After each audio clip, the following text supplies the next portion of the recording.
So back to the basics, starting with the basics, lazima tufahamu kwanza what is simple harmonic motion. So we know simple harmonic motion ni oscillatory motion au to and fro motion. Lazima kuwe na oscillations kama ilivyo kwenye pendulum oscillation, to and fro motion, in which kuna restoring force that is direct proportional to the displacement and such that it is guided by force is equal to constant times x. So this force is direct proportional to this displacement. So how is this? So let's assume hapa ndo starting point yetu. So simple harmonic motion ni motion ambayo this body goes to the right, inarudi katikati, goes to the left, inarudi katikati. Kama wimbo wa Harmonize, to the left, to the right, to the left, namna hiyo. Kwamba it moves to the right, it comes back to the center, it moves to the left, it comes back to the center. Ndivyo ambavyo hata pendulum ilivyo.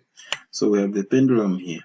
So the pendulum will go there, come back to the center, go to the left, come back to the center. So the to and fro movement in which there is a restoring force that is always directed towards this center, and no matter the body will always come back at the center. So it goes to the left, a restoring force that is directed to the center of the motion, itairudisha at the mean point, na itaipeleka left, itairudisha at the mean point. So that acceleration, that restoring force is always directed towards the center. So the restoring force is a push or pull on the object that tends to return it to the equilibrium position. So kazi ya restoring force ni kuhakikisha this body, wherever it goes, wherever you go, you can always come back home. Wimbo fulani wa Jason Mraz. So if you can remember that the restoring force is always returning the body to the center. So wherever it goes, it always should come back home. Ukienda right, narudi hapo. Ukienda left, kazi ya restoring force ni kuhakikisha the body returns to the original position. And so it is a push or pull on the object to return it to the equilibrium position, as simple as that. So very common question, what are the important conditions ili motion that the body is going iitwe simple harmonic motion? So the first, lazima kuwe na acceleration that is direct proportional to the displacement.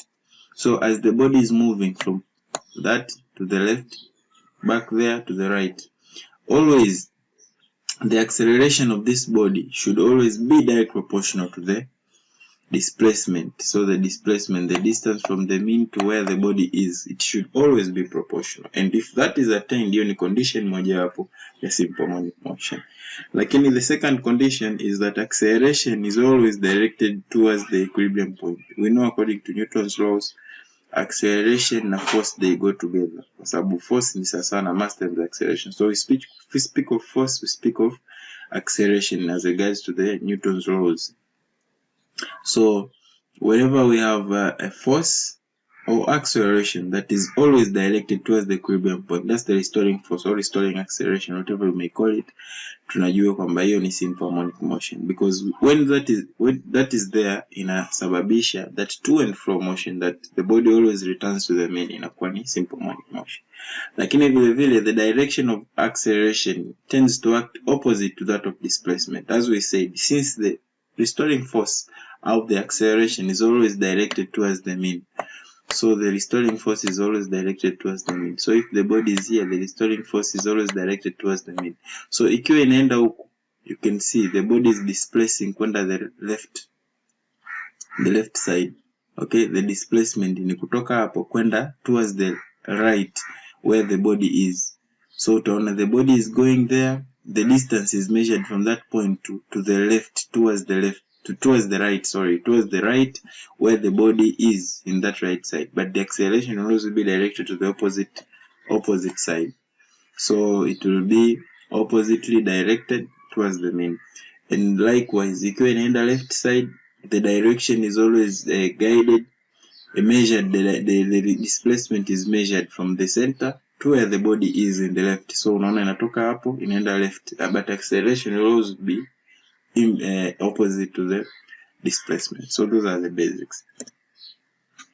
And so whenever this motion happens, so usually these motions are guided by the cosine and sine waves. I know this form is very familiar. It's a very familiar figure to most of you. hii ni simple, ni wave illustration of simple harmonic motion that inaanzia at assume this is distance x and this we can say the vertical distance y. Okay, maybe this we call it time. Okay, this is time. So with time the wave goes there. So at point 0, okay, the body is starting at equilibrium, ndo inaenda to the right side, kwa ndo inapanda, kwa inafika maximum displacement. Okay, this is y is displacement. Inafika maximum displacement, ndo imefika huko mwisho, inaanza kurudi sasa, inarudi at the same level na ilipoanza, kwa ndo inakuwa imerudi at this center here. So ikitoka hapo inaanza kwenda the opposite chini, kwa ndo inaenda huko, inafika maximum, ndo hii maximum hapo. Okay, so ikitoka hapo inarudi to the center, kwa inarudi to the center. So this is one full oscillation. This is one full oscillation. So imeenda, imerudi to the mean, imeenda the opposite side, imerudi to the mean. That is one full oscillation. Okay, one full oscillation. So the time taken to complete one full oscillation is what we call the time period t. Okay, time period t is the time taken. Please note that the time taken to complete one oscillation is what we call the time period. This is very important, as we shall see umuhimu wake hapo mbele, kwamba time period is the time taken for the oscillation to be complete, one complete oscillation. And easy maximum displacement tunazoziongelea hapa is what we call amplitude. Okay, is what we call amplitude. Kwa huku inakuwa a positive, huku chini inakuwa ni a negative, because this is 0. Kwa kwenda huku juu ni positive, kufika huku chini ni negative. Hivyo ni vya kawaida tu. So for a normal wave ambayo iko kwenye ideal conditions, mazingira ya kufikirika, usually all these things zinakuwa iko. So this thing inakuwa iko na this half. So the first half inakuwa sawa na second half. So in terms of amplitude, in terms of half, the time taken kutoka hapa mpaka hapo is the time taken kutoka hapa mpaka hapo. So everything inakuwa smooth, equal, uniform namna hiyo. But if we remove these ideal conditions, kwa mfano kama ni wave tukaiweka in a place ambayo with time ina lose energy. Okay, this ni conditions. Hii ni condition mwanzo, ideal condition ambayo there is no energy losses, nothing, everything is just perfect. Lakini unapoweka hii material kwenye mazingira ambayo sio ideal, pengine ni mazingira ambayo the wave is losing energy, the object is losing energy. Kwa mfano, a spring is one among the objects ambazo zina exhibit simple harmonic motion. So ukiangalia ile gari likipita kwenye tuta, si mnaruka hivi, unakuta linanesa, but with time ule mneso unaenda mpaka unapungua. So that is what we call damping. So kunakuwa na some form of energy losses. So damping, please note, andika kwamba damping is the process by which there is progressive decrease in amplitude of a wave. Okay, waveform. So it is a progressive decrease of amplitude of a wave. That is what we call damping. That with time kuna energy losses. So ile waveform ina lose energy, inakosa nguvu, inakuwa inapungua. So what happens ni kwamba kwa badala ile waveform tulioizoea ya kawaida. Okay, hii ni ile ya kawaida. Okay, inakuwa na equal cycles. So badala ya kuwa hivyo, yenyewe nachora sasa ambayo inaanza vizuri, but with time the amplitude ina decrease. Okay, the amplitude ina decrease mpaka inapotea kabisa. So gari kama ilikuwa linanesa linanesa, unarudi kinya linanesa kidogo mpaka inaisha. That's what we call damping. So very common question wanapenda kuuliza uchole kwenye diagram the different types of damping. So there are 3 types of damping. Kuna underdamped, kuna critically damped na overdamped. Okay, so in terms of severity, okay, underdamped usually is less serious damping. Okay, less serious damping. And overdamped inafuata. Alafu critically damped is the most serious damping, of all. So if you remember that itakusaidia kuillustrate. So kwa mfano, if we use this diagram here, this one kwanza ndio utaelewa vizuri. So usually there are two types. Hata ukiangalia kwenye review yako maswali tofauti kwenye review, different years wamechora different diagrams. So you can either use this or this, but I find this very interesting and very clear to explain. So underdamped, as I said, is the less severe, ni less serious compared to the others. So utaweza kuona imeanza imeenda vizuri, okay? Imefika amplitude imepungua, imeenda imepungua, inapungua zaidi, just like the way I showed hapo previously. Lakini for overdamped ambao ndio inafuata kwa serious, baada ya underdamped inafuata overdamped. You can see at least it takes longer. Haina mambo mengi. It's just one pop oscillation inaishia inakuwa damped hapo. Okay? But it takes a longer time, as you can see. Paka it takes a longer route paka na longer time paka inapofika kwenye zero this point here. Kwa you take imagination kama upo kwenye gari na nesa. So you don't want ule mneso unaendelea. Unataka ukipita tuta, kuna vifaa vinaitwa dampers kwenye gari ambao vinasaidia kufanya damping ili msiendelee kunesa paka safari inaisha. So mkiruka tu the springs zinacheza hapo, immediately they dump them ili msiendelee kunesa. So hiyo ni very useful application ya damping. But you can see critically damping ambao ni very serious damping compared to the rest. Imeanza tu hapo pap, suddenly tayari hapa imesha isha, the oscillation imeisha. So this is the diagram ambayo you might want to know and familiarize. Wanapenda kuuliza uweze kureplicate in terms kwenye mtihani uchole au ufanye hivyo vitu. So you can use another diagram, is just a different presentation. So you can see the red line is the overdamped. Okay, the red line is the overdamped and the green line is underdamped. You can see the underdamped and critically damped is the blue line. So basically hizi mbili, the red line ambao ni overdamped na critically damped, you can see as I said earlier, the overdamped it takes longer to come and return to the equilibrium point, while the critically damped inakuja immediate inashuka hapo. So hii underdamped usually ni oscillation ambazo unakuta zinaendelea, so zinaenda taratibu mpaka mwisho zinapungua. So I think that is clear, and this one is more clear, so you better use this one. It is usually simpler and easier and clear to explain. Yes, so you can see kwa mfano hii mchoro, the green line ni kama wameukatia hapa. So usije ukachanganya ukafikiria it takes a shorter time, mbona hapa it takes a shorter time to return to equilibrium compared to the rest. Kumbuka hii inaendelea, ni kama wamekatia hapa, yani ni kama unakuja unakatia hapa pap. So that's what it happens. Ndio maana nikasema this diagram is more clear. So as far as damping, so applications zinatumika kwenye springs za magari, aim ni kuzuia isiendelee kusanesa, isiendelee kuoscillate. Yeah, so that's very useful application ya damping. So we proceed further. Ukiangalia clearly simple harmonic motion na circular motion, they somehow they correlate. Okay, concept wise zinakuwa zinafanana. As you can see, kwa mfano, this is a body. Okay, this is the body that is undergoing circular motion.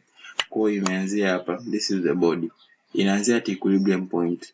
So ile first cycle inafika kwenye amplitude maximum displacement, inakuja ina return to the equilibrium, afu inaanza kurudi negative, inaenda ina return to the equilibrium. So kuna relation ya simple harmonic motion na uniform circular motion. Okay, so as you can see, that is what I showed earlier, the waveform. So this is the equilibrium point. Okay, so in terms ya huku, the vertical huku nameweka in terms of angle, so sio kitu cha ajabu. You can put it in terms of time, in terms of radians, in terms of angles, it doesn't matter. Okay, so this is 0 at 0 point. Okay, so inaenda at maximum point ambao ndo amplitude. Okay, inakuwa at 90 degrees ambao ni pi over 2. Okay, pi over 2. inaenda ina return to 0 ikiwa ime complete 360. Okay, I mean 180, ime complete 180 ambayo ni pi. Then inaanza another cycle, inakuja kwenye maximum amplitude lakini in the opposite direction ambayo ni 3/2 pi ambazo ni 270. Okay, ni 270 degrees, na finally ina complete the cycle returning to the equilibrium at 2 pi ambazo ni 360 degrees. It's complete cycle. So if I want to derive an equation ambayo ina guide simple harmonic motion in terms of waveform, okay, representation ya simple harmonic motion in terms of waveform. So if we look at this diagram, assume the object ilikuwa at point A, sasa iko at point B. So ime extend an angle theta, okay, and the vertical displacement kutoka hapo mpaka where it started up ni y, okay, and r is the radius of the cycle au the length of the string, kwa kama ni kamba ambayo ndio imeshikilia hicho kiobject kinazunguka. So remember kwamba sin ambayo ni opposite divided by hypotenuse. So opposite inakuwa ni this triangle, for this triangle, okay, for this triangle. So the opposite inakuwa ni ambayo tumesema ni y, okay. So sin theta ni sawa na y over the hypotenuse ambayo ni radius au the length of the string. So ni y over r. So we know y is equal to r times sin theta. But what is y? Tukiangalia y ni displacement, the vertical displacement, kwamba the body ilianzia at this point. So imeenda, now the body is at that level. So with time inaenda mpaka the body will be at that level. Now with time itakuwa inapungua the same way, just like how this waveform inaonyesha kwamba the body is going ina rise, okay, inaongezeka displacement, inapanda, ndo y. So y is the displacement. So basically kwenye simple harmonic motion the displacement ni sawa na r times sin theta. But what is r? So this is what guides the equation kwamba y ni sawa na r times sin theta sin wt. So remember at time t, assume at time t is equal to 0. It means at the initial point time t is equal to 0, y is equal to 0, there is no displacement at this point, initial point. Y is equal to 0, t is equal to 0, then utakuja kupata kwamba r ni sawa na maximum displacement ambao ni sawa na amplitude. Okay, so r is the constant. R is a constant which is the amplitude. So the equation now becomes as y, okay, this is the equation, final equation, kwamba y, which the displacement, is equal to the amplitude times the sin wt. But also we know that assume kwamba not always the object starts from 0. We might consider conditions where there is a phase angle. What if the motion does not start at the equilibrium, I mean at that point where there is a same horizontal level? What if it starts at that point and another point after that ina move kwenda towards another point p? The concept here, I want to introduce concept ya phase angle, kwamba sometimes the object is lagging, kwamba at the moment is tuna consider object tayari ilisha extend an angle fulani, kwa inakuwa iko ina lag behind, okay, ina lag by that certain phase angle.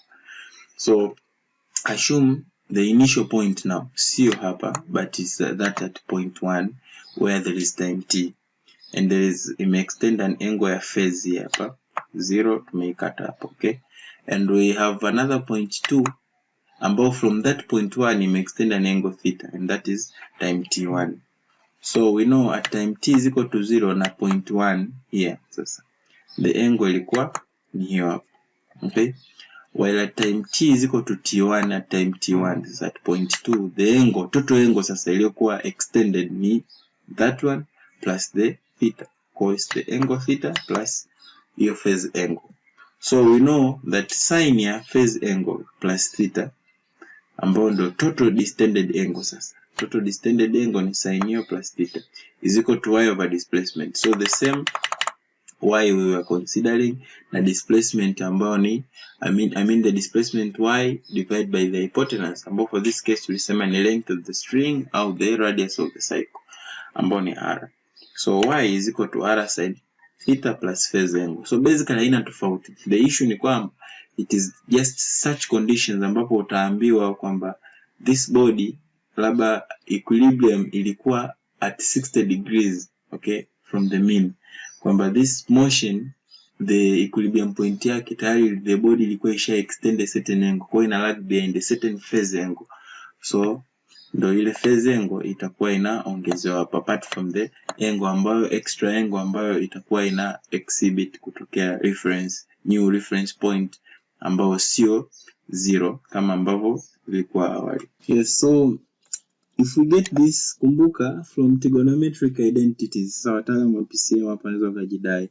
So kuna identity fulani inasema hivi kwamba ukiwa na sin theta plus another extra angle phase angle labda theta 1, hii ni theta plus theta 2, okay, hiyo ni sawa na cos ya the first angle theta. So this is important, this identity anyway is important, lakini sio shida hata usipojua. Mimi nitakufundisha techniques zote za either to use this identity to simplify life au kutumia the other traditional ways that we know. So usiwe na wasiwasi kuhusu hilo, it is just easy. So just remember kwamba tunapokuwa na swali ambalo halijaanzia, yani reference ya kwanza sio the equilibrium point. The reference ya kwanza ni the body imesha exhibit a certain distance au a certain angle. So hivyo ni vitu ambavyo tu ni vidogo na basic. So as I said earlier kwamba that one is phase angle, and amplitude, just to remind you, is the maximum displacement of a body on either side of the mean position. So that's what we call the amplitude. Na ndio maana kama unakumbuka previous I said it can either be positive or negative depending on which phase of the oscillation imeenda, sababu ni to and fro. Okay, wakati inaenda to inakuwa positive, wakati inaenda fro inakuwa negative. So that to and fro motion is what we call changes the amplitude from positive to negative. And we know kama displacement y is equal to a, which is the amplitude sin wt, we know velocity is the rate of change of displacement. That's what we know from our physics form 2, form 4 huko chini. We know that rate of change of displacement is what causes velocity. So velocity is equal to the change in displacement, change in time, dy dt. So if we differentiate this equation here, tukafanya dy with differentiate y with respect to, we differentiate that equation with respect to time. So we know, okay, to simplify matters, tutumie yenye phase angle, tutumie just this basic equation here kwamba y is equal to a sin wt.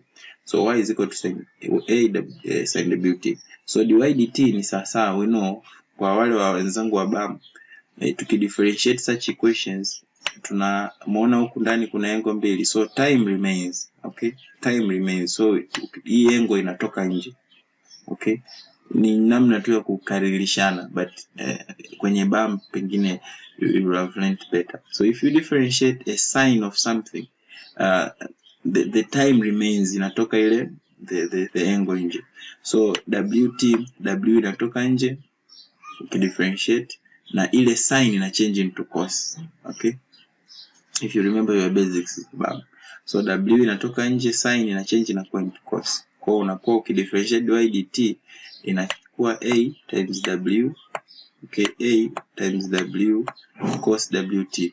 So maybe you can ask yourself, where does hii wt inatokea wapi? Tumetoka kwenye angle tumekuja kwenye wt. So we know w is what we call angular velocity. So we know velocity is equal to displacement over time. So if we want the angular displacement, ni sawa na velocity over time.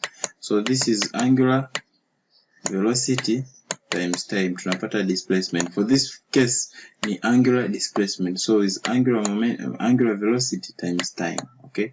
That's where it comes, the angle changes into WT. So we have everything in radians now.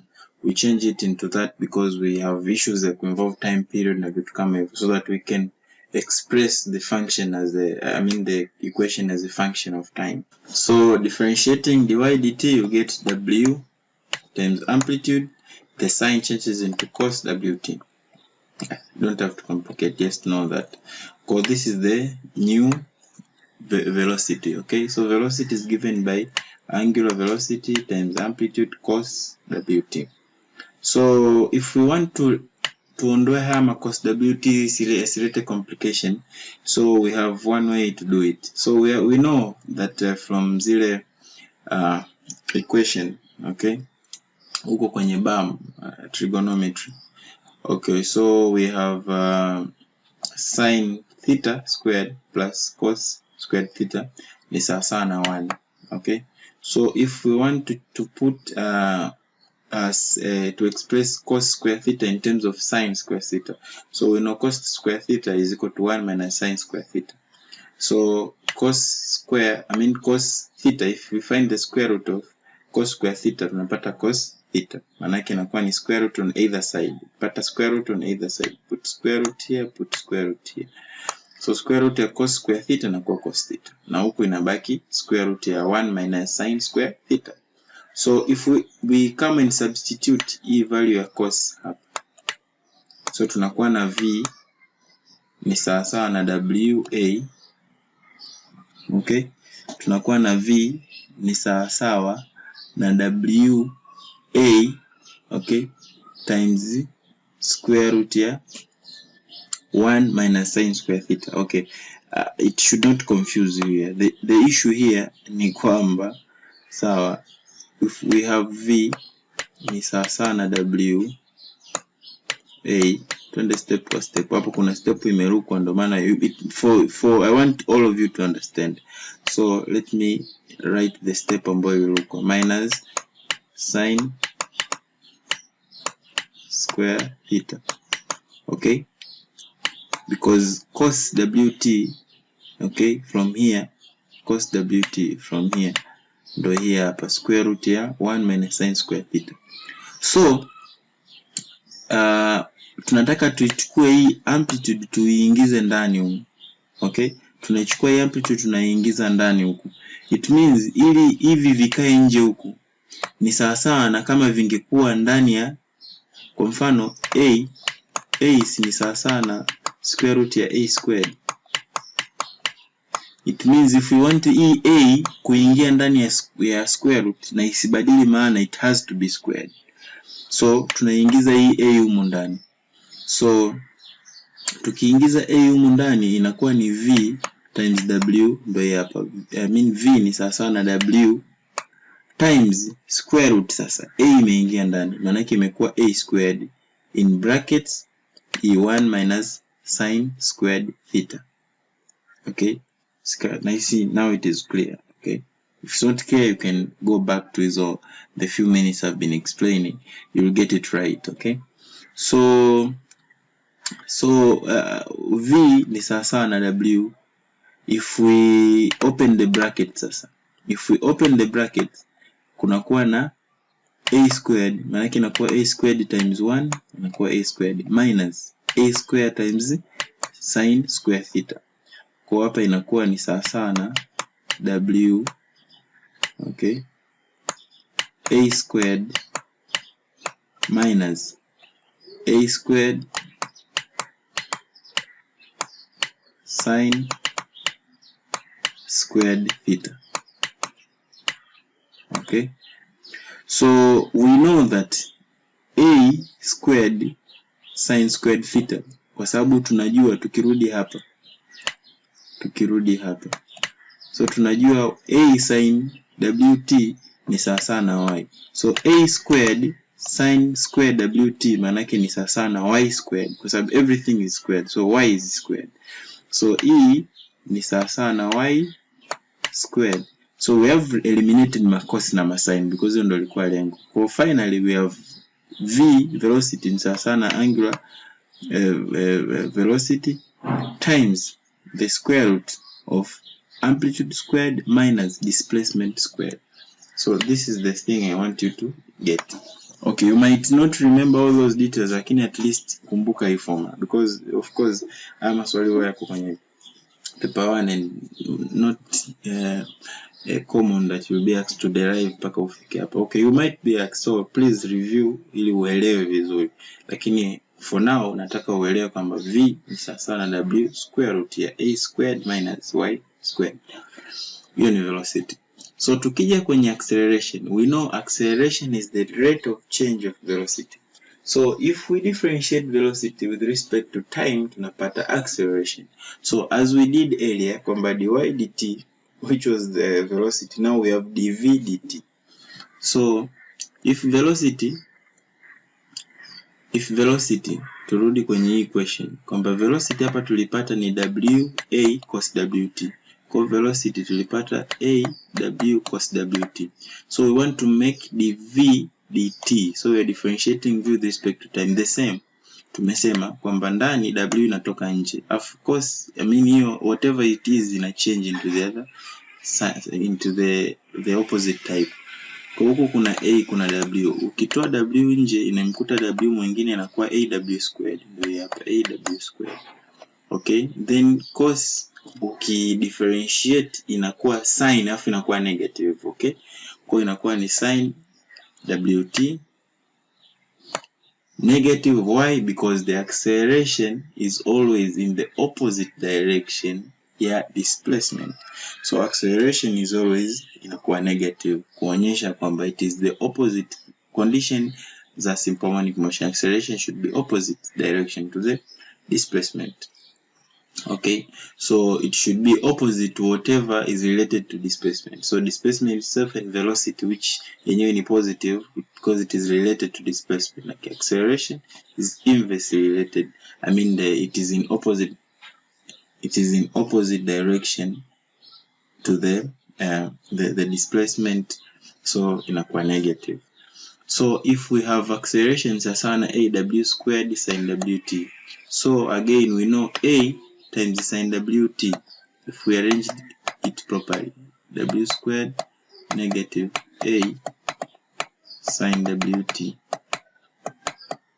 So we know a sin wt ni sawa na y from our equation, the equation ya kwanza kabisa huko.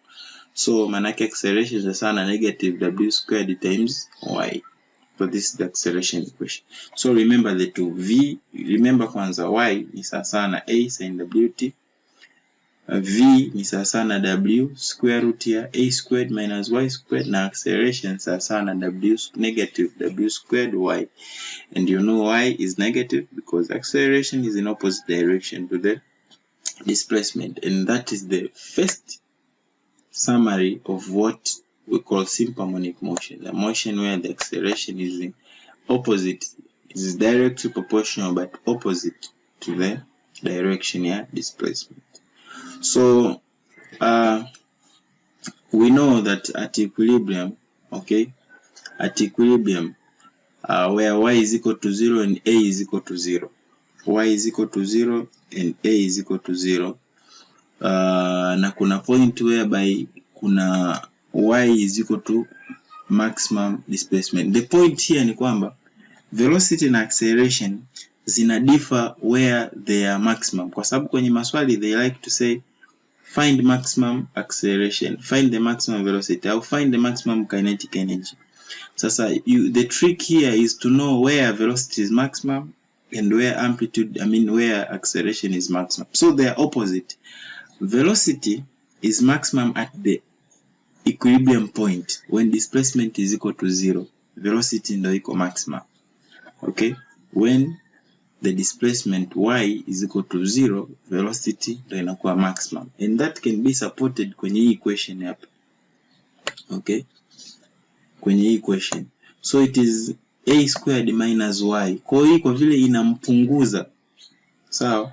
Kwa vile inampunguza, tukitaka kumaximize v, the only way ni kuiua hii hapa. Kwa sababu ikiwa very high, manake inazidi kumpunguza huyu. Okay? Inampunguza manake inampunguza mpaka unakuja kupata hiyo value inakuwa very low. Okay, inampunguza, so inavyozidi kumpunguza hata max finally the velocity inazidi kuwa ndogo. Okay, the higher this is, the lower the velocity. So at the point ambayo iko 0, it means the velocity inakuwa maximum, and that means velocity maximum ni sawa na angular velocity. Kumbuka hii ni 0, so unabaki ndani na a squared, maana yake square root ya a squared ni hapa. So ukiulizwa find the maximum velocity, maana yake is just simply angular velocity times the amplitude, because a is the amplitude, simple like that. Lakini to the acceleration, okay, to the acceleration it is opposite. Okay, usijika kuchanganya ukafikiri velocity is maximum at maximum displacement ambayo ni amplitude. No, velocity is not maximum kwenye amplitude. Ni kwamba formula inakuja hivi kwa sababu displacement yake ndio ilikuwa 0. Okay, the object iko at y is equal to 0, sio kwenye y is equal to amplitude. I think this is very clear. I want you to understand this very clear. Okay, velocity is maximum at the midpoint 0, the equilibrium point when y is equal to 0. However, the formula inakuwa ni w times a ambayo ni amplitude, so it should not confuse you. Lakini kwenye acceleration is maximum at the amplitude, it's the opposite. Okay, kwamba at y is equal to 0, acceleration usually is 0, kwa sababu tumesema kazi ya acceleration ni kumleta kwenye midpoint, kwenye equilibrium point. Sasa kashafika kwenye equilibrium point, why should there be acceleration? So acceleration inakuwa 0. So anapozidi kudeviate paka anafika maximum, amepotea away from the displacement point, away from the equilibrium point, acceleration inakuwa maximum because inatumia nguvu nyingi kumrudisha kwenye midpoint. Na ndio maana tulisema acceleration always acts towards the mean. Okay, na ndio maana acceleration is maximum at the amplitude. Therefore, formula acceleration is negative w squared times y. So when y is equal to a, that's when you have maximum acceleration. Na ndio maana ukisema a max, acceleration is maximum, ni sawa na y is equal to a. So hiyo badala ya y inakuwa a, kwa w squared a. Kwa ukiangalia formula the sum of zinafanana, kinachotofautiana ni w squared. Lakini kumbuka the concept behind the acceleration is maximum at the amplitude and velocity is maximum at the equilibrium point. Period.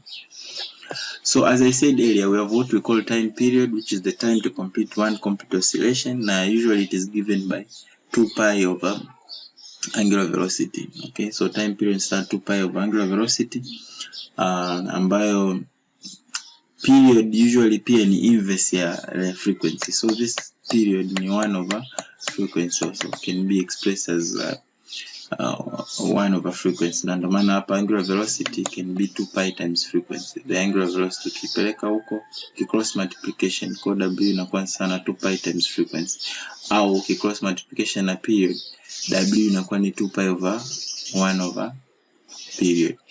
So tunajua acceleration ni negative w squared y. So if that being the case, manake acceleration inakuwa ni sawa na we know angular velocity ni sawa na 2 pi f. So 2 pi f squared times y, so inakuwa ni 4 pi squared times frequency squared, ambapo tulishasema frequency tulishasema frequency ni sawa na 1 over period. Hapa from here frequency ni sawa na 1 over period. So if we have frequency squared ni sawa na 1 over t squared. Okay, kwa ndio maana frequency squared imekuwa ni 1 over t squared times y. So we have time period, cross multiplication ni sawa na 2 pi. Okay, cross multiplication t squared ikaenda huku, acceleration ikaja huku, ndio maana utaona maana yake inakuwa t squared ni sawa. Najua kuna slow learner, so I need to take this very slowly.